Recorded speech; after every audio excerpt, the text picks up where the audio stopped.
to Week Mix Media, the ultimate destination for your entertainment news. Before we begin, don't forget to subscribe. And you might as well hit the bell. You don't want to miss any notifications for updates.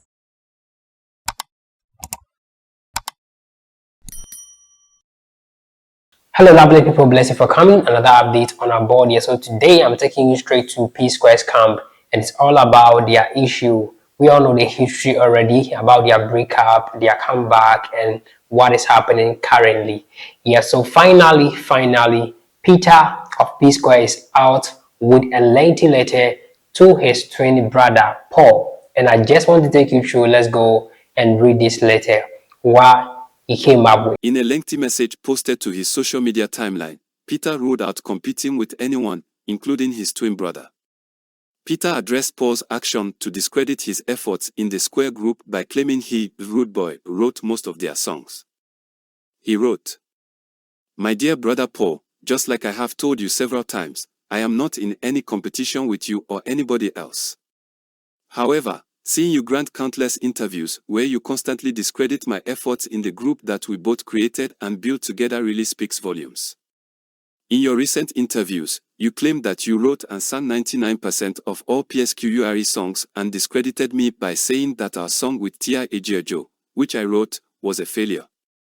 You went as far as using the YouTube views to discredit me once again. You never acknowledged the other songs like Get Squared, Busybody, Personally, Roll It, Temptation, Alingo, More Than a Friend, Shekaini, Say Your Love, Gimme That, Senorita, IGBDU, and a few others. Were these songs also considered failures as well? Every time I have spoken in interviews about P-Square, I have always used we and us because I saw us as a team. But whenever you speak, it's always I and me, even when I'm standing right beside you. It's as if I never existed. My brother, neither of us is the most talented artist in the world, but you fail to understand that God gave us this talent and even granted us another chance to excel after our last breakup. Instead, you chose to turn the most awarded and decorated music group in Africa into a laughingstock again. One thing you need to understand clearly is that the fans didn't fall in love with PSQUARE because of who sang or danced the most. What made us special was the magic that came from our combined effort, us two. P-Square was a force, and the fans fell in love with PSQUARE because of our uniqueness and unity. We both have talent, no doubt, and I have often praised you in our interviews for your songwriting ability. I have also praised anyone who has ever written a song for us or even for me as Mr. P, but instead of showing gratitude for my kind words, you seem to find satisfaction in rubbing it in my face, forgetting that it is by God's grace that we have come this far. Rather than joining forces with me to reclaim our #1 spot in the music industry, you chose to team up with Jude to claim the #1 spot in the PSQUARE group, always looking for opportunities to marginalize and humiliate me. You are always claiming to be PSQUARE's songwriter, composer, producer, singer, backup vocalist. In fact, you are everything, including PSQUARE's video director, band, promoter, manager, even the choreographer. You are the author and finisher of PSQUARE. In fact, I dash you 100% of everything instead of the 99% you claim. I blame myself for not responding to your tweet claims in April 2015 that you wrote and sang all of PSQUARE's songs. I didn't respond to these false claims for the sake of peace, as advised by family and friends, and now I am paying dearly for it. So, my brother, let me ask you, is Rudeboy or Mr. P bigger and more successful than PSQUARE today? Are we individually selling out arenas and stadiums like PSQUARE used to? Are we topping world music charts with our songs as solo artists? Do we command crowds and entertain massive audiences like PSQUARE? I often find myself wondering, what do you truly gain by constantly disrespecting and belittling me all the time? You have disrespected my wife, disrespected my family, disrespected my talent, disrespected my ideas, and even sided with Jude when he was clearly trying to oppress me. Now, it feels like you have taken it even further by trying so hard to turn the fans against me by making them believe I'm jealous of you. You have been doing everything for the fans to hate me, but guess what? They will never hate me. Instead, they will hate us both because we have disappointed and failed them. I hope you are happy now. I genuinely wish you nothing but the best, bro.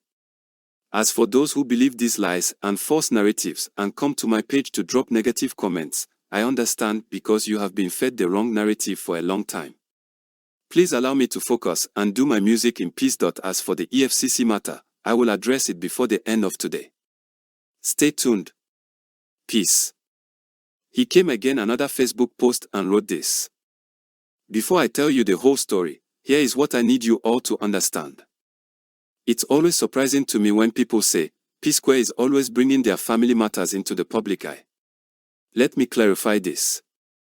PSQUARE is not just a family, it's a public brand, but Peter, Paul, Jude, Anita, Ifeoma, Lola, and the rest of our family members are family, but PSQUARE is an entity that belongs to the public as much as it does belong to us. Our fans have played a significant role in our success, so they have the right to know what's happening with their beloved brand PSQUARE. That's why it's understandable when certain aspects of our lives are shared publicly. Now, let's get straight to the point. I want to make it clear that I never reported my twin brother Paul to the EFCC. I know many of you were disappointed when Paul accused me of doing so. He mentioned that I wrote a petition against him, which he claimed made the EFCC to ask him to provide a surety. This statement suggested that he was detained, which is not true. Peter, Paul, and Jude own a management company together called Northside Entertainment, which we use to manage all of PSQUARE's affairs. One day, I discovered another company with a similar name, but this one was called Northside Music instead of Northside Entertainment. This surprised me, so I decided to investigate further, and guess what? To my shock, the founders and directors of this secret company were none other than Jude Okoye and his wife Ifeoma Okoye, and the registered address was the family home of Jude's wife. Still in shock, I knew I had to talk to Paul about it. I approached him multiple times, at least 4 different times, asking if he knew anything about this secret company and the whereabouts of some of PSQUARE's royalties. Each time I met with him, he denied knowing anything about it. I want to set the record straight. I hereby challenge Paul, or anyone else, to show any petition that I, Peter Okoye, ever submitted against my twin brother Paul or that has Paul's name on it.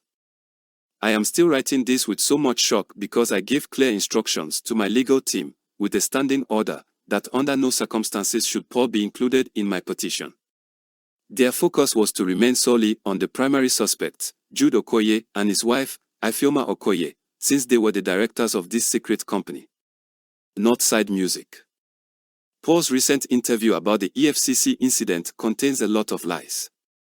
I watched and listened to Paul's interview. I was totally speechless, and I kept asking myself, how does Paul have the audacity to publicly tell lies like this, even with a respected and reputable agency like the EFCC? He claimed I petitioned him, but that's not something that ever happened to Paul. The truth is, this was something that actually happened to Jude. The real story goes back to the shocking discovery I made, but what really got me very upset was finding out that for years, millions of dollars and hundreds of millions of naira were being secretly diverted into this secret company's account, Northside Music, from our own company, Northside Entertainment. This was not just a minor issue, it was a massive betrayal that had been going on for several years. I understand that Paul is angry because I took this matter to the EFCC, and I understand why. However, bearing in mind that I have met Paul and Jude separately and tried to discuss this matter, and it yielded me with no positive answer. In fact, the last time I approached Paul, the conversation got heated up and he said, and I quote, "Peter, go and do your worst." At this stage, I was left with no other choice but to report to the authorities and take legal actions. Jude was then detained after being questioned. He came clean and admitted he had been diverting millions of dollars of our money to this secret company that he and his wife were the director of. All of Jude's bank accounts were immediately frozen. He was eventually released on bail after he managed to provide a surety and met the other bail conditions. Meanwhile, further investigations are still going on up until now. Paul's name was never mentioned in the petition because he was never a director of this secret company, unless there is something he is hiding from all of us. Paul was only invited for questioning, just like Jason Njoku of Iroko TV, Amoju Pinnick, and others who had transactional dealings with Northside Music. The EFCC investigation found out that Northside Music had been secretly collecting PSQUARE's royalties over the years. This royalty money were sent to a bureau de change, then transferred to Jude's personal bank account. A closer look at Jude's account statement revealed that once the money entered his personal account, there were multiple transactions where he was splitting the funds equally with Paul, without Peter. This naturally led to some questions. After Jude confessed to diverting the funds, he also told the EFCC that the money he had been sending to Paul for several years wasn't about sharing money behind Peter's back. Instead, it was money he owed Paul from the sale of their house in America, which he was gradually paying back the loan. This is the reason why Paul has been telling everyone that the EFCC has cleared him, as if I ever wanted him to get into trouble with the EFCC. The story: once that happens, before heading to the law court, I will make the exact petition that doesn't include Paul's name public. I will also release the EFCC final report, receipts, and other documents related to this secret company, including the CAC registration, bank transactions, and bank statements that Jude set up with his wife, Ifeoma Okoye. May God help us all. Peter Okoye. Thank you very much for staying true to this end. Don't forget to leave your comment below in the comment section. Do all to like, subscribe, and turn on the notification bell. Share for others to get a chance to watch. My name is Annie. Bless you for passing through. I'm out. Bye-bye.